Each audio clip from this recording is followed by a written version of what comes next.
से भी एक तहरीक खड़ी हो रही है। मैंने आज कुछ और मनाजिर देखे हैं।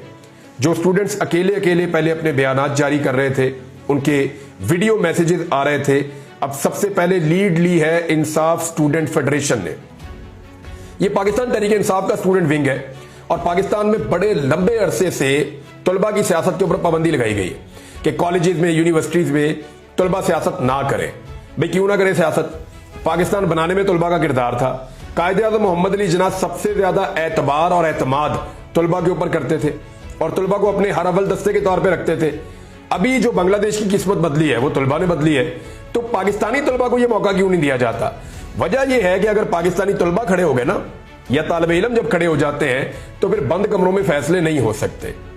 फिर होता यह है कि जो दो नंबरियां, धांधलियां, फ्रॉड, वो सारी चीजें खत्म हो जाती है। तलबा की ताकत बहुत ज्यादा होती है, बहुत बड़ी होती है, उनके पास शऊर बहुत होता है। तो नौजवान इकट्ठे होना शुरू हो गए हैं। उन्होंने आज कुछ मैंने मनाजिर देखे, उन्होंने इकट्ठ किए हैं, तकारीर भी की हैं, और वो बाकी पॉलिटिकल पार्टीज की जो तलबा की विंग्स हैं उनको भी वो दावत दे रहे हैं कि वो साथ मिले और एक तलबा की तहरीक पाकिस्तान में चलाई जाए। और वो बार बार वार्निंग दे रहे हैं। रियासत अगर इस बात को समझे तो ये बहुत इंपॉर्टेंट है।